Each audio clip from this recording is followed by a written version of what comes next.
7 sucesos paranormales reales dentro del metro CDMX. Esa frase pesa más cuando se pronuncia en voz baja en un andén a medianoche, o cuando la repite alguien que perdió a un hijo, a una hermana, a un colega. Lo que sigue no es un listado de leyendas anónimas recogidas en foros nocturnos.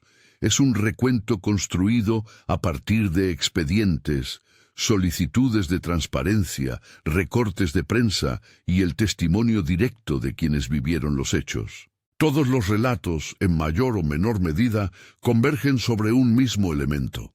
Un vagón identificado en registros como 2913, 2913.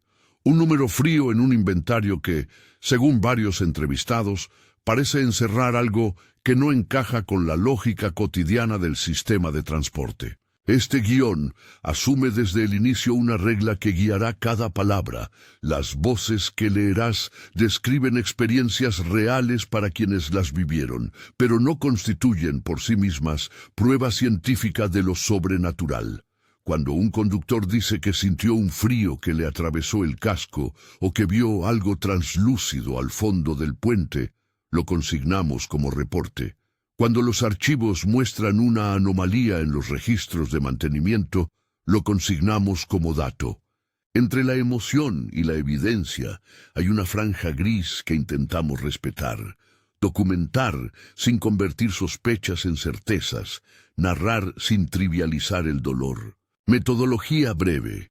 Para reconstruir estas historias, consultamos solicitudes de información pública dirigidas al sistema de transporte, archivos periodísticos fechados entre 1978 y 2020, declaraciones de familiares y trabajadores, algunas registradas en entrevistas y otras recuperadas de actas, y evidencias tangibles como fotografías de objetos recuperados en los túneles y registros de mantenimiento. Donde los testimonios difieren o faltan detalles, lo señalamos. Donde existe un documento lo citamos como tal. Según registros, indican las solicitudes de transparencia, declaró X en su testimonio. Este es un trabajo que pretende explicar lo que se puede explicar y dejar constancia de lo que permanece sin respuesta. Si esta investigación despierta en ti curiosidad por el misterio, considera suscribirte. Este tipo de relatos se reconstruyen con paciencia y fuentes, no con pulsos de pánico. Si tienes una experiencia relacionada, compártela con respeto y, sobre todo, con precaución. Ninguna investigación justifica ponerse en riesgo. 1. Caso 1. La desaparición de Elena Vargas, 1978. En 1978, Elena Vargas tenía 23 años y estudiaba medicina. Quienes la recuerdan la dibujan como una joven de mirada atenta, rutina ordenada y voluntad de hierro.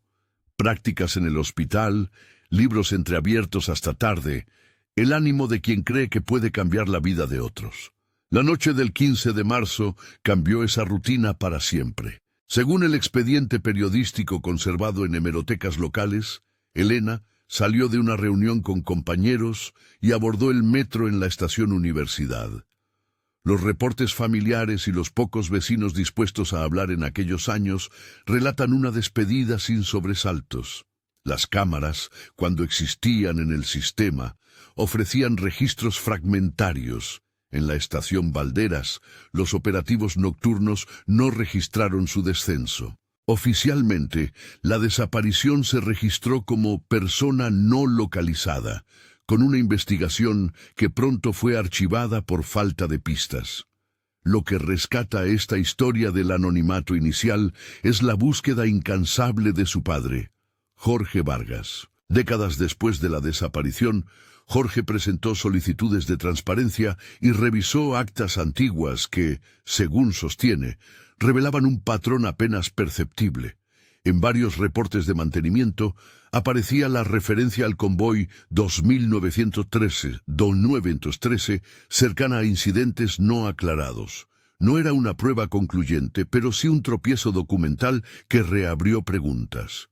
Jorge declaró en una de las entrevistas que no buscaba sobrenaturalidades, quería respuestas.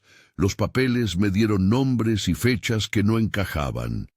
Un conductor que figura en documentos de la época y que luego declaró en el marco de la investigación fue Ramiro Soto. Su testimonio, recogido en un archivo interno, es un punto de fricción.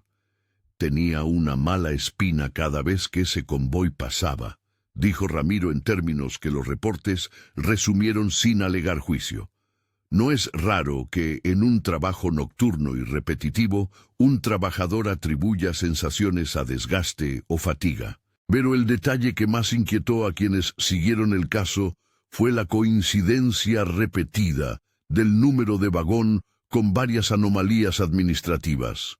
Salidas irregulares de programa, revisiones de mantenimiento sin justificar y, en algunos registros, observaciones que los técnicos dejaron como sin explicación. Los testigos recuerdan, y así quedó consignado en entrevistas con familiares, sensaciones difíciles de traducir en palabras técnicas. La sensación de un frío localizado en el andén, luces que parpadeaban durante minutos cuando el convoy 2913 transitaba, incluso susurros que nadie parecía articular en voz humana. Estas impresiones son reportes subjetivos y, por tanto, deben leerse con cautela. Sin embargo, sumadas a inconsistencias administrativas y a la obsesión de un padre, crean una narrativa que no se deshace con facilidad. Las consecuencias para la familia Vargas fueron devastadoras y permanentes. Años de buscar sin respuestas minaron recursos, relaciones y salud mental. Para la comunidad de estudiantes y personal hospitalario, Elena pasó de ser una joven prometedora a una ausencia que exigía una explicación. El vagón siguió en circulación. La ciudad siguió su ritmo. Para Jorge, el hallazgo en los archivos fue el principio de una investigación personal que con el tiempo conectaría a otros episodios. Cierre del caso. Sin resolución.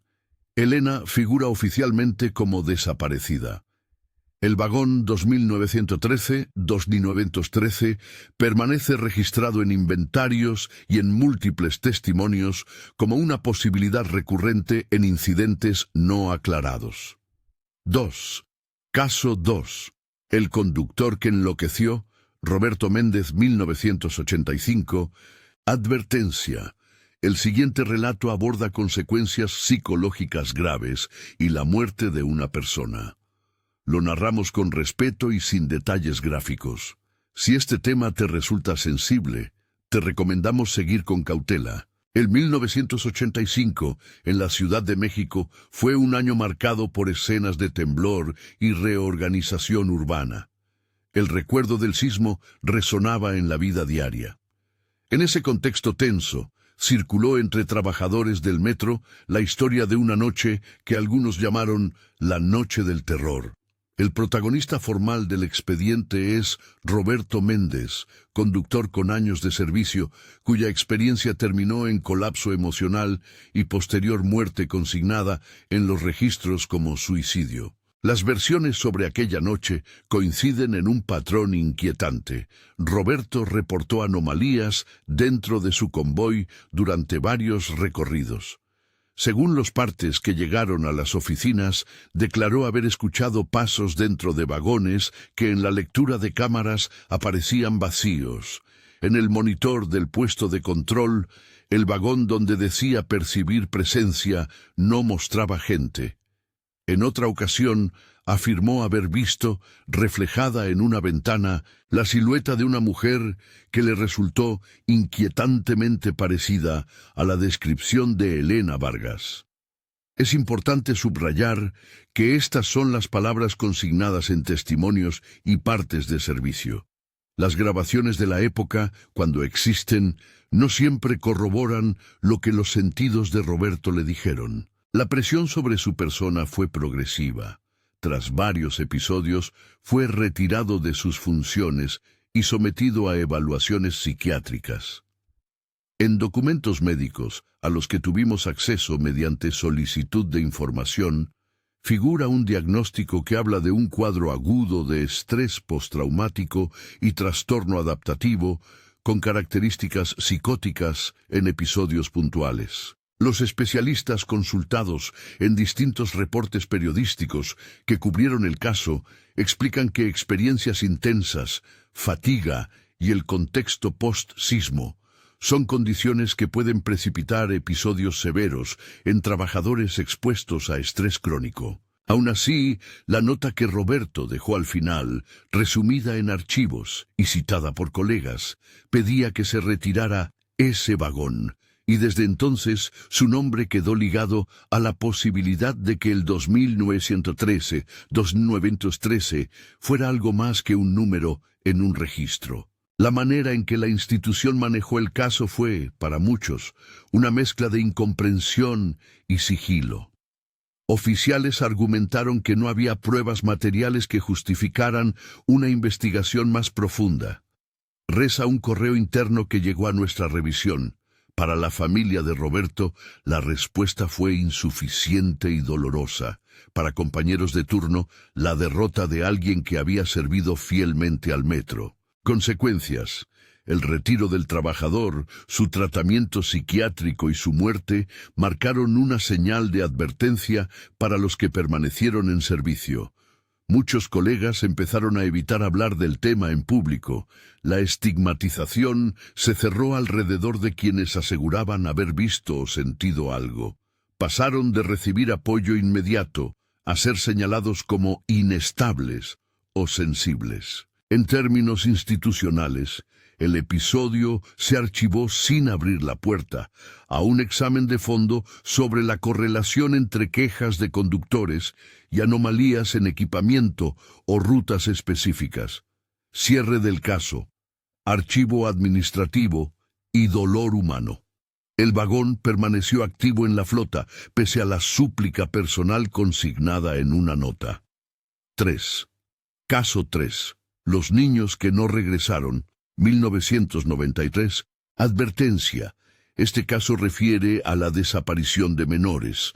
Lo narramos con especial cuidado y respeto por las familias. El Día de Muertos de 1993 fue para muchas familias una jornada de memoria y festejo. La ciudad se poblaba de ofrendas y risas. Para la familia de Miguel, Ana y Carlos, 3 hermanos que ese año tenían entre 5 y 10 años, la tarde terminó con la ausencia que todos temen. Subieron a un vagón del metro y no volvieron a descender. Los registros de abordaje, revisados a través de solicitudes de información y complementados con recortes de prensa de la época, muestran una imagen fragmentaria. Cámaras de acceso que captan a los 3 niños acompañados por una señora mayor. El grupo entra en un convoy, cuya numeración y características coinciden, según los testigos, con el 2913. En los archivos del Ministerio Público Local se consignó que hubo registro de entrada, pero no de salida, en las estaciones previstas de su recorrido. Vecinos y personas que los vieron la tarde de su desaparición declararon que los niños subieron con una energía típica de la infancia. Nadie informó haberlos visto bajar. La memoria de Guadalupe Sánchez, una vecina que ese día viajaba con frecuencia en esa línea, aporta el elemento humano y el recuerdo que no aparece en los documentos.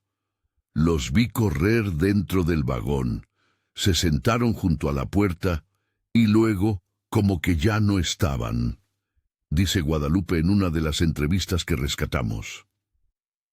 Estas palabras son el tipo de testimonio que no explican por sí mismas lo ocurrido, pero que dan la medida del desconcierto que rodeó los hechos. 3 años después de la desaparición, en una obra de mantenimiento en un tramo de túnel cercano, el personal que trabajaba en la limpieza reportó el hallazgo de juguetes infantiles y de prendas pequeñas en una parte inaccesible del alcantarillado lateral.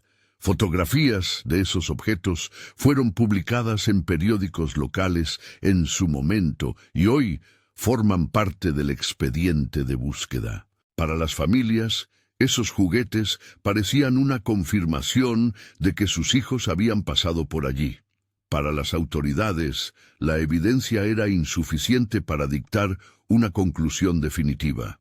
Pudieron ser objetos olvidados, arrojados o arrastrados por corrientes. Su ubicación y antigüedad complicaban cualquier análisis pericial. Las teorías que circularon fueron diversas y en muchos casos contrapuestas. Desde una desaparición con implicación criminal hasta hipótesis menos terrenales que aludían a la intervención de fuerzas desconocidas. En la comunidad, la palabra misterio cobró terreno porque la explicación oficial no cerraba el caso. La estigmatización afectó a los padres, que vivieron años de sospecha social y de preguntas sin respuesta. La búsqueda se mantuvo durante un tiempo con la ayuda de voluntarios y organizaciones civiles, pero la falta de pruebas forenses y la fragilidad de los indicios llevaron al archivo eventual del expediente. Consecuencias: la fractura emocional en las familias y la persistencia de un vacío que nunca fue llenado. Los vecinos contaron, y así se consignó, que en noches posteriores algunos creyentes de la narrativa compartían la convicción de que los 3 niños habían sido tomados por algo que el vagón atraía, una interpretación que alimentó rumores y miedo. Para la autoridad, la ausencia de cierre convirtió el caso en uno más dentro de la estadística de personas no localizadas. Cierre del caso, sin resolución concluyente. Los objetos recuperados en el túnel son evidencia que por sí sola no prueba una explicación. Sin embargo, su existencia reaviva la cadena de coincidencias que vinculan a ciertos incidentes con el 2913. Interludio investigativo. ¿Qué muestran los documentos? Tras colocar sobre la mesa los 3 primeros sucesos, conviene detenerse un momento en lo que los documentos corroboran y en lo que, por el contrario, permanece en el terreno de los testimonios. Primer hallazgo documental: registros de mantenimiento. En varias solicitudes de transparencia revisadas, aparecen actas que registran revisiones extraordinarias relacionadas con la flotilla donde figura el 2009-13. 213. En algunos casos, se trató de fallas mecánicas habituales. En otros, los técnicos consignaron observaciones ambiguas: anomalía térmica no explicada, falla intermitente en sistemas de iluminación o ruido persistente sin origen identificado. Esto no certifica lo paranormal, pero sí deja constancia de que el vagón y sus componentes tuvieron episodios que requerían atención fuera del calendario habitual. Segundo hallazgo: declaraciones de personal. Conductores y trabajadores de mantenimiento, entrevistados en distintos momentos, describieron sensaciones no fácilmente traducibles en términos de ingeniería: proximidad de frío localizado, vibraciones sin relación con la velocidad y la percepción de figuras a contraluz en horas nocturnas. Nuevamente, estos son reportes subjetivos. Los procedimientos internos en muchas ocasiones trataron estos episodios como problemas de salud mental individual o como efectos de la fatiga. Existen registros en los que los supervisores sugirieron que los trabajadores acudieran a atención médica y no se promovió una investigación técnica que cruzara todos los testimonios. Tercer hallazgo: la fragmentación de evidencias. Entre los expedientes hay un patrón que complica cualquier lectura lineal: archivos incompletos, recortes de prensa que desaparecen de hemerotecas digitales y testimonios que se contradicen en detalles menores. Horas exactas, estación de descenso, presencia de un tercero. Esa fragmentación puede obedecer al paso del tiempo y a prácticas archivísticas deficientes, pero también sirve para explicar por qué algunos relatos se volvieron mitos urbanos y otros quedaron en cajones con sobres amarillentos. Hipótesis abiertas. Frente a estos hallazgos surgen varias explicaciones que hasta el momento permanecen como hipótesis y no como certezas.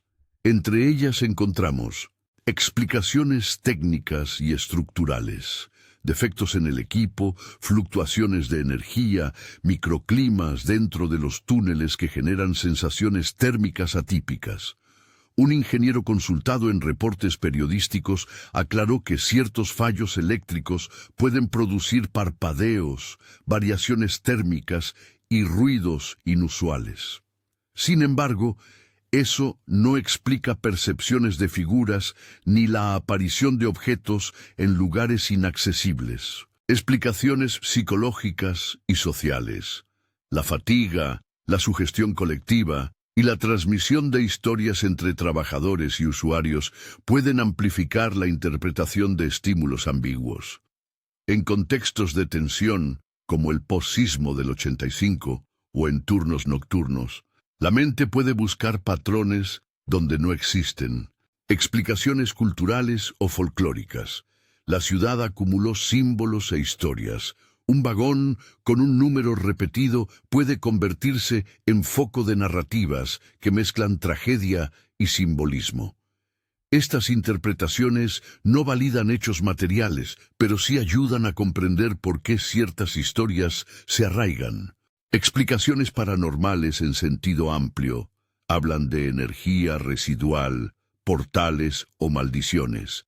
Estas teorías aparecen con fuerza en foros y entre algunos testigos. Nuestra posición documental las registra como hipótesis que algunos sostienen, pero las contrapone con la ausencia de peritajes que las avalen. La investigación, hasta aquí, sugiere que entre lo técnico y lo cultural hay una zona donde la incertidumbre prospera. Los documentos no niegan las experiencias subjetivas, las ponen en diálogo con la realidad material de los archivos. Y en ese diálogo aparecen más preguntas que respuestas. ¿Por qué ciertos incidentes se concentran en torno a un número de vagón?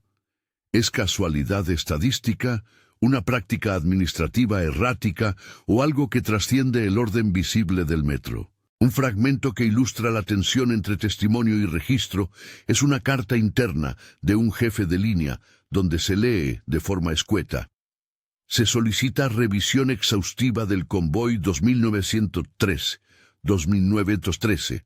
Se han recibido 3 reportes de anomalías en 2 meses.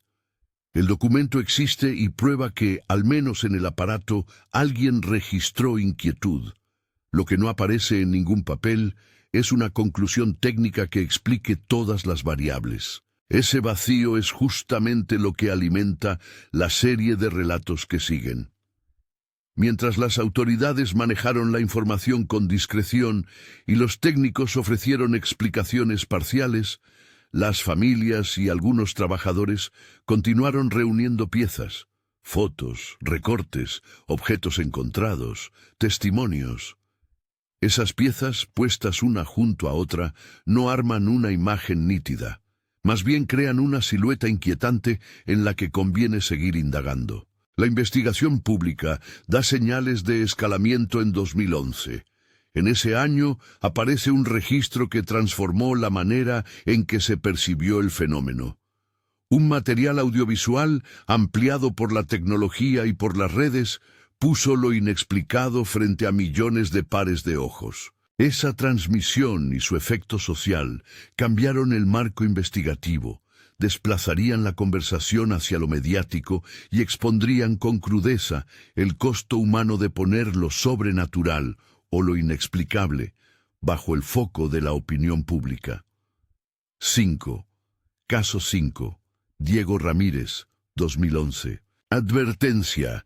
El siguiente segmento contiene descripciones de material audiovisual perturbador y el relato de una situación que terminó en un desenlace traumático para una persona. Si este tipo de contenido te afecta, te recomendamos avanzar con cautela. En 2011, Diego Ramírez era un estudiante de cine que buscaba entender cómo se construyen las leyendas urbanas en la era digital. Tenía 22 años, cámara propia, un pequeño canal con seguidores suficientes para que sus experimentos alcanzaran cierta visibilidad, y la determinación típica de quienes quieren probar con sus propias imágenes lo que otros solo cuentan en voz baja. Decidió que el vagón 2913, la referencia ya repetida en expedientes y relatos, sería el escenario de su siguiente pieza, un registro en vivo que pretendía mostrar, con la frialdad del encuadre, la diferencia entre rumor y realidad. Según registros de la transmisión y testimonios de quienes comentaron en directo, la emisión comenzó de forma mundana. Diego hablaba con la cámara, explicaba su hipótesis, mostraba el plano del convoy y bromeaba sobre los nervios. La plataforma de transmisión multiplicó la audiencia en minutos. Lo que siguió, según los comentarios y los recortes periodísticos posteriores, fue una acumulación de pequeños signos que en conjunto desconcertaron a miles de espectadores. Varios usuarios en el chat en vivo escribieron que el termómetro local del teléfono marcó descenso brusco de la temperatura en el vagón. Otros mencionaron ruidos que no provenían de la calle ni del motor. Algunos señalaron que las luces parpadearon con una cadencia irregular. En la imagen se observaban manchas tenues en los vidrios como condensación localizada, y en varios fotogramas fugaces se adivinaba una figura translúcida que desaparecía al ampliar. La pieza mediática no mostró en ningún momento una confirmación categórica de lo paranormal. Lo que sí hizo fue forzar una conversación masiva sobre la posibilidad de que algo extraño, o al menos inexplicable, sucediera en un espacio público concurrido. El número de espectadores ascendió con rapidez. La transmisión se volvió viral. Entre los miles de comentarios hubo quienes ofrecieron explicaciones técnicas, fallas de compresión, reflejos, defectos del lente. Otros preguntaron por intervenciones escénicas o retoque. Las mismas dudas técnicas que intentaban explicar las imágenes sirvieron para que otras voces amplificaran la sensación de que lo que se veía no era exclusivamente un artefacto de la cámara. Horas después de la transmisión, y esto consta en notas periodísticas y en partes de servicio que revisamos, Diego fue localizado por personal de seguridad en una estación. Lo encontraron en el vagón que había filmado. Su cuerpo respondía a una condición clínica severa. No hablaba de forma coherente. Estaba en un estado que los reportes describieron como catatónico y, según las notas de la ambulancia, presentaba una expresión que algunos testigos calificaron como una sonrisa fija e inquietante. Los términos médicos que aparecen en la documentación son cuidadosos y no hacen suposiciones sobre su origen. Hablan de un cuadro de alteración del estado de conciencia que requirió intervención hospitalaria. Los detalles clínicos completos permanecen protegidos por la privacidad, pero en la cobertura periodística, el episodio se presentó como un punto de inflexión. La tragedia personal quedó expuesta a millones y una pieza audiovisual pasó a ser evidencia pública y detonante de una investigación informal. La difusión del material generó, en cuestión de días, un debate técnico y moral. Especialistas consultados por medios ofrecieron dos líneas de interpretación principales. Por un lado, expertos en imagen digital y peritaje audiovisual señalaron que las cámaras de consumo generan artefactos que, mal interpretados, parecen presencias. Por otro, psicólogos y sociólogos advirtieron sobre el poder de la expectación y la sugestión colectiva. Cuando un público espera ver algo extraño, su percepción de lo que registra la imagen se orienta hacia esa confirmación, explicó uno de los especialistas citados en la prensa. En paralelo, algunos trabajadores del metro confirmaron que, tras la transmisión y la inusitada atención mediática, se abrió un protocolo temporal de revisión de vagones. Según respuesta oficial obtenida mediante solicitud de información que revisamos, el convoy asociado al número fue retirado de servicio por 2 meses para mantenimiento extraordinario. La comunicación institucional evitó ligar el retiro a la transmisión, citando razones técnicas y de seguridad. El efecto en la opinión pública fue complejo. Para algunas familias que ya habían perdido personas ligadas a esa secuencia numérica, la transmisión reavivó dolores. Para quienes buscaban una explicación racional, el video fue terreno de análisis técnico y escepticismo. Más allá de la polaridad, hubo consecuencias prácticas. La ciudad, por un lapso, debatió la necesidad de protocolos más transparentes ante testimonios de empleados del sistema de transporte. Usuarios y colectivos pidieron acceso a registros y a las actas de mantenimiento de la flota. Un hallazgo importante en la documentación que recabamos es que la pieza de Diego pasó a formar parte del archivo de la investigación periodística sobre el vagón 2913-2913. Su valor no es, de forma única, la presencia de imágenes inquietantes. Lo que cambió fue cómo la tecnología permitió que una experiencia privada se volviera pública, obligando a instituciones, familias y públicos a responder. El material audiovisual no resolvió la incógnita. La pericia forense posterior, informada en varios recortes periodísticos, no estableció un origen concluyente para los fenómenos registrados, ni una manipulación evidente, ni un defecto técnico único que explicara todo.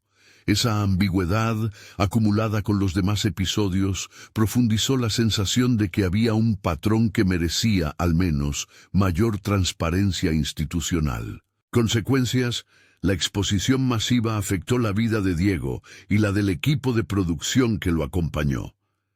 Encontramos testimonios que relatan estigmatización entre compañeros de carrera y demandas de explicaciones públicas que nunca terminaron de materializarse. Para el metro, la cobertura y la presión social derivaron en protocolos temporales de revisión. Para las familias, un nuevo episodio que reabrió heridas. El vagón fue sacado del servicio y, tras trabajos de mantenimiento, reincorporado discretamente. En la práctica, la transmisión dejó un saldo que no es demostrable como prueba de lo sobrenatural, pero sí como catalizador de una discusión pública sobre por qué ciertos relatos se repiten alrededor de un mismo elemento material. 6. Caso 6. La familia que viajaba por la noche, 2016. En 2016 llegó a nuestros archivos un expediente breve, un sumario que no detalla en exceso los hechos, pero que deja constancia de una tragedia que impactó a una familia entera. Aquí es donde el relato exige especial cuidado. Los documentos que recopilamos son escasos, y la mayor parte de la reconstrucción se basa en testimonios familiares y en el seguimiento periodístico limitado que alcanzó el caso.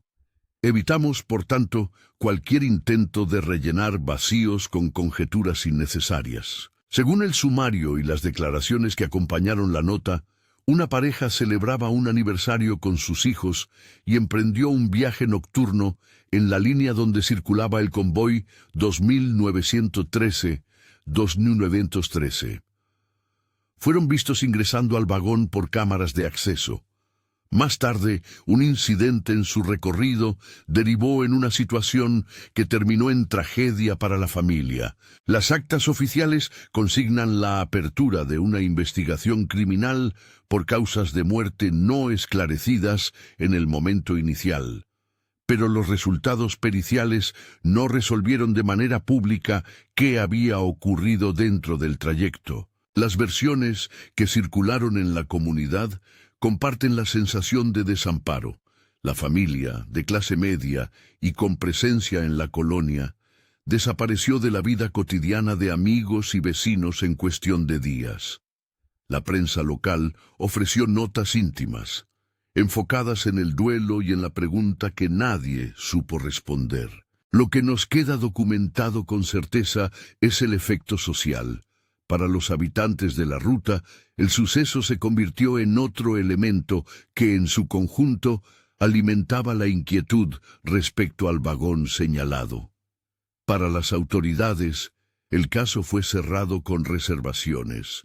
Para las organizaciones civiles que se ocupan de víctimas, la situación fue una nueva llamada a revisar los protocolos de seguridad y el acompañamiento a familias en casos traumáticos. En las entrevistas que recopilamos, algunos trabajadores que cumplieron turnos esa noche declararon que no hubo incidentes técnicos que saltaran como obvios en las bitácoras, pero sí relataron sensaciones de tensión en las horas siguientes.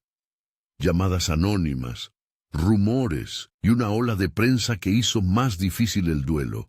El tratamiento que merece este caso tiene que ver con la empatía y la prudencia. No hay evidencia pública que permita atribuir causalidades sobrenaturales a la desgracia. Las hipótesis quedan abiertas y la verdad oficial permanece parcial. Lo que sí puede decirse con responsabilidad es que la acumulación de tragedias alrededor de la misma referencia numérica contribuyó a que muchos percibieran un patrón y que esa percepción, legítima en su dolor, exigía de las instituciones una comunicación más clara y compasiva. La ausencia de esa claridad arrastró, durante años, la sensación de un silencio incómodo entre el servicio y los usuarios afectados. 7. Caso 7. El investigador que se volvió parte de la historia, 2020. El 2020 trae el último caso de los que agrupamos bajo la cifra de 7 sucesos. La trayectoria de un periodista de investigación que comenzó con la intención de documentarlo todo y terminó, según muchos relatos, consumido por la propia investigación. En los archivos que consultamos aparece como un profesional metódico, respetado en su círculo, que recolectó actas, entrevistó a miembros de familias afectadas, solicitó información por la vía oficial y al mismo tiempo se internó en pasillos administrativos, depósitos y archivos para buscar un patrón que justificara el rastro documental del 2913. La narrativa de su involucramiento se lee como una advertencia. Al principio, su trabajo aportó claridad.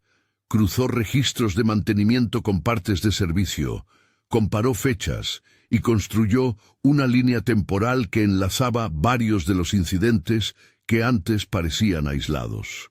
Publicó artículos que recuperaban voces olvidadas, sacó a la luz cartas internas donde se proponía una revisión más profunda y estableció contactos con técnicos de planta que pidieron anonimato para hablar. Su investigación mostró que, en la administración del metro, existían prácticas archivísticas poco consolidadas que explicaban parte de la fragmentación de evidencias.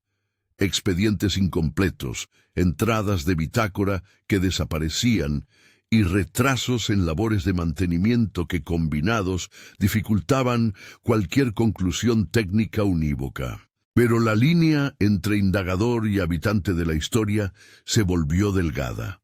Fuentes cercanas a su proceso relataron que el periodista comenzó a visitar nocturnamente estaciones, a hablar con extrabajadores jubilados, a pasar tardes en salas de archivo y a mantener conversaciones prolongadas con familias que, afectadas, no siempre distinguían entre apoyo periodístico y acompañamiento personal.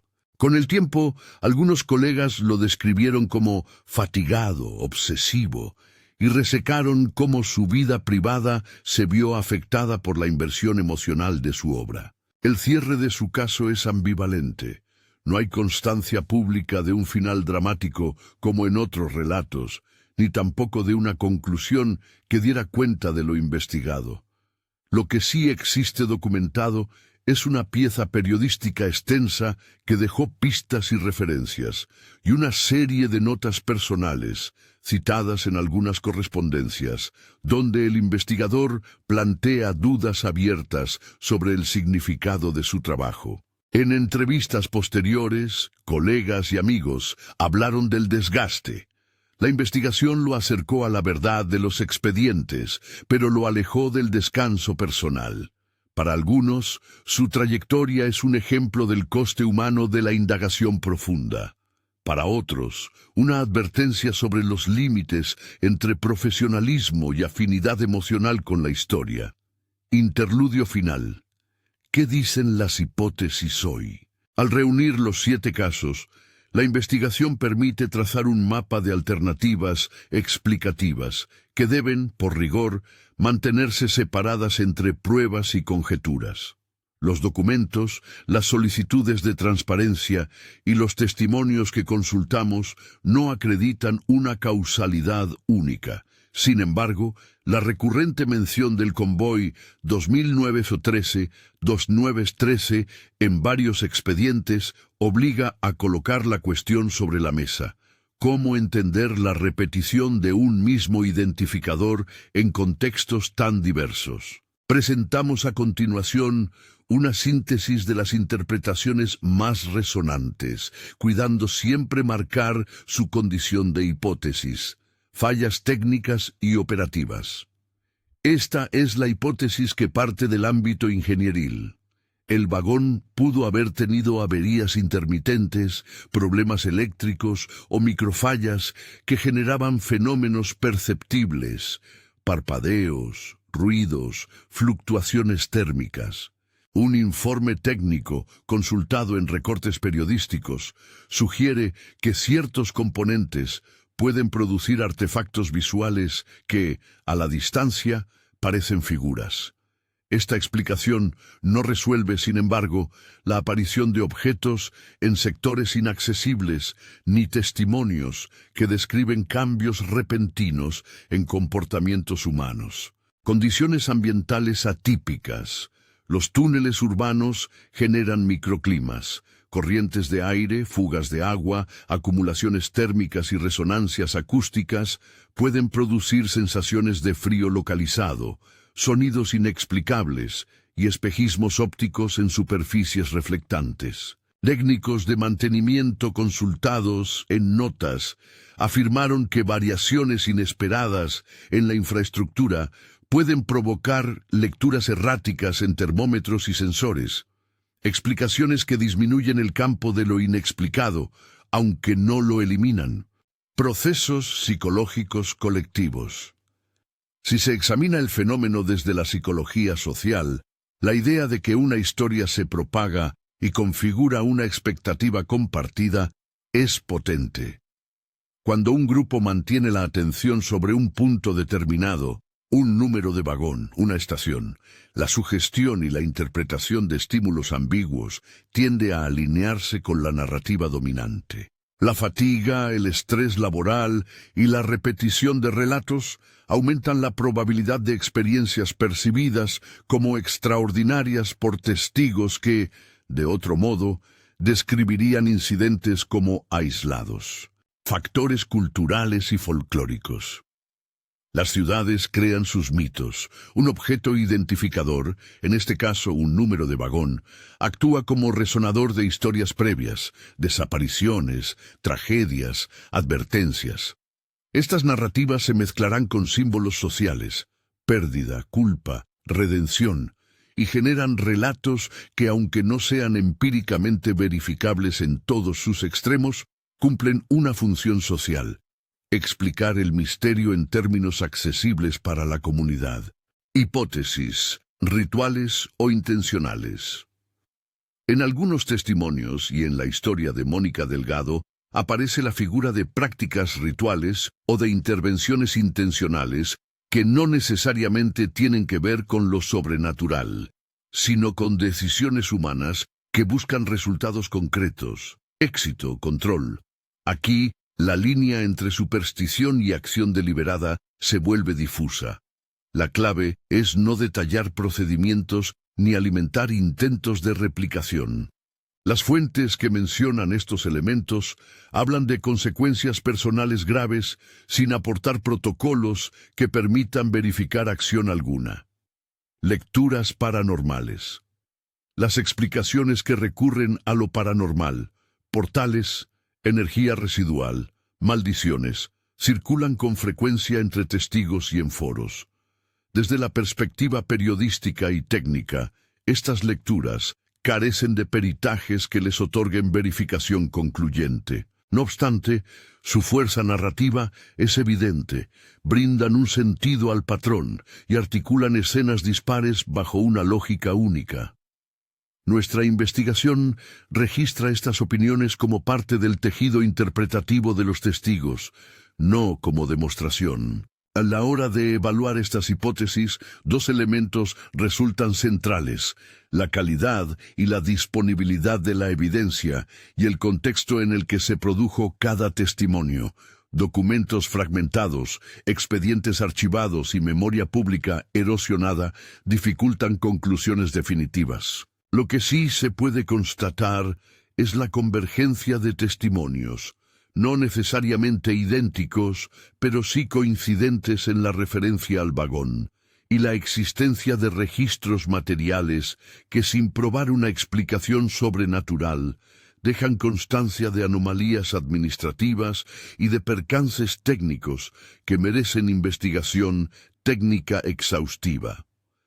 Reflexión sobre la respuesta institucional. En varios de los expedientes y en las respuestas a solicitudes de información revisadas, aparece un patrón de gestión que privilegia la contención y la reparación técnica sobre la apertura de investigaciones que crucen testimonios humanos con evidencia material.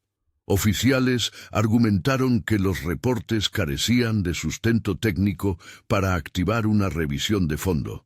Reza una de las comunicaciones que obtuvimos. Esa práctica, si bien comprensible desde la necesidad de evitar pánico social, genera resentimiento en familias y trabajadores que perciben silencio o minimización frente a experiencias que para ellos son reales y dañinas. La Administración del Transporte ha citado, en comunicaciones públicas, limitaciones presupuestales, procedimientos administrativos y la necesidad de basar intervenciones en evidencia tangible. Esos argumentos son legítimos en el marco de la gestión pública. Sin embargo, desde la perspectiva de quienes vivieron los sucesos, la sensación es otra. Falta de empatía, procedimientos que no responden adecuadamente a relatos emocionales y, en ocasiones, la estigmatización de trabajadores que reportan anomalías. ¿Qué nos enseña la suma de los 7 casos? Al recorrer estas 7 historias, se desprenden varias lecciones que exceden el debate sobre lo inexplicable. El impacto humano es la pregunta principal.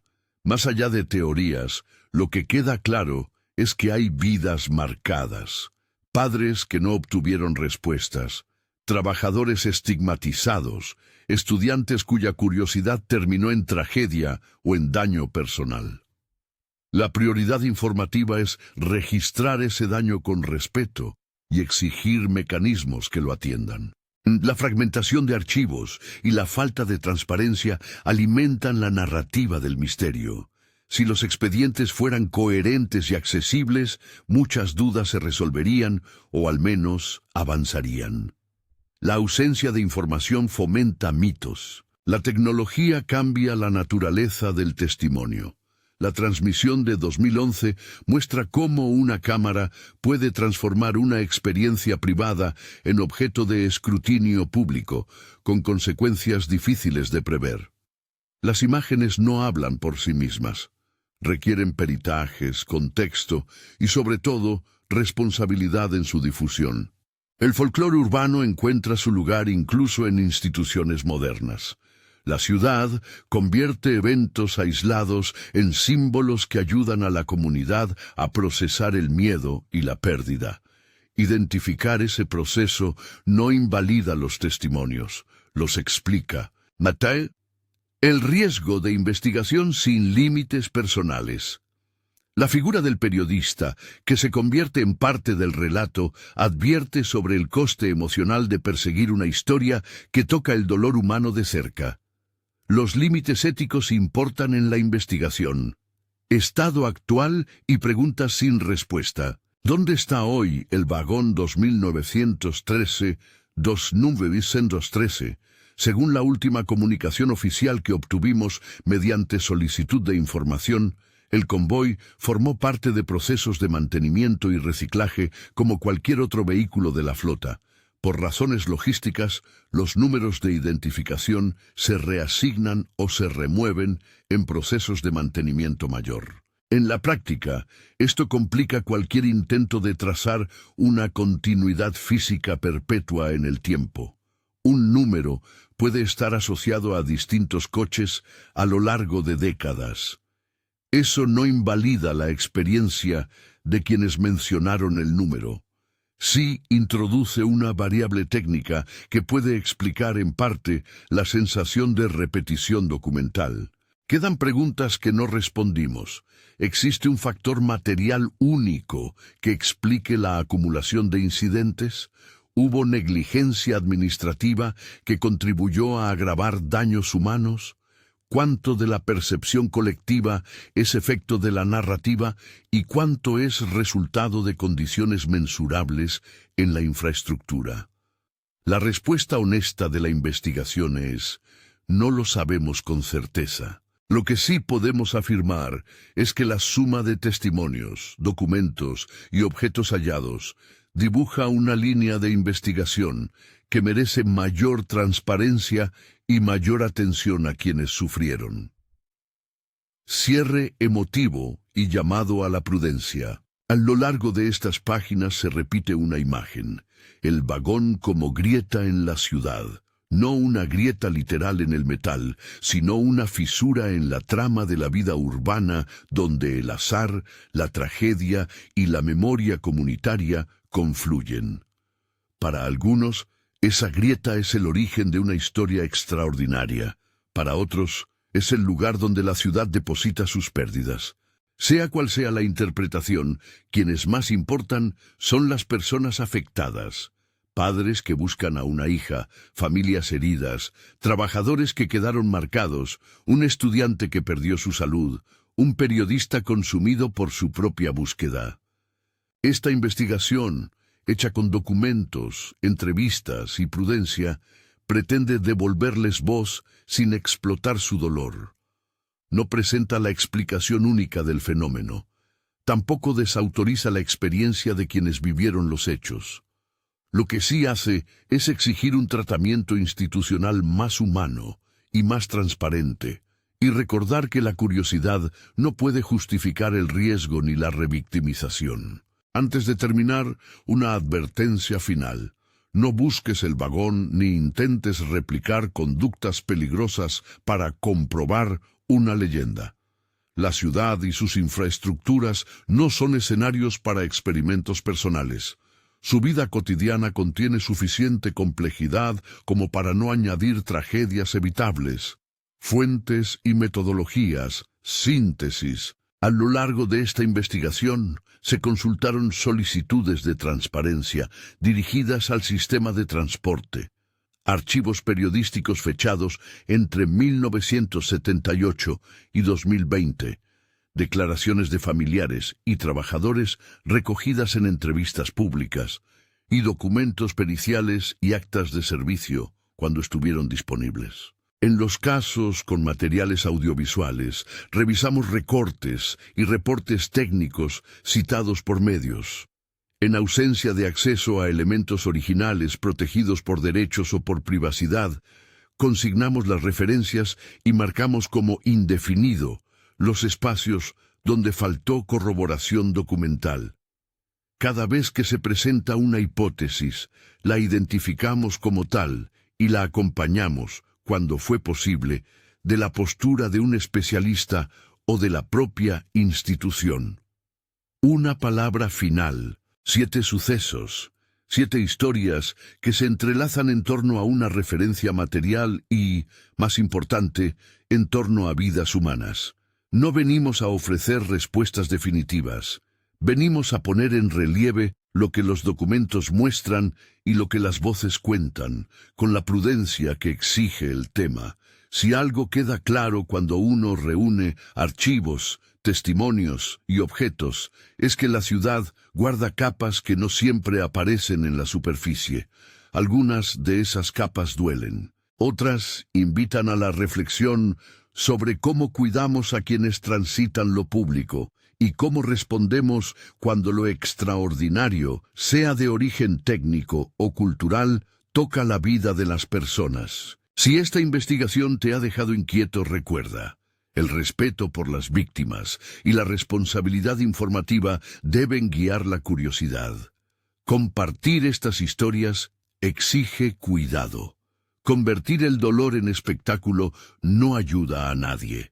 Si consideras que este trabajo aporta a la conversación pública, compártelo con respeto y ayuda a que se hable de estos hechos con seriedad, no con sensacionalismo. Fuentes principales consultadas: solicitudes de transparencia dirigidas al sistema de transporte, archivos de prensa locales entre 1978 y 2020, testimonios de familiares y ex-trabajadores, registros de mantenimiento y partes de servicio obtenidos mediante información pública y reportes periodísticos que cubrieron la transmisión de 2011.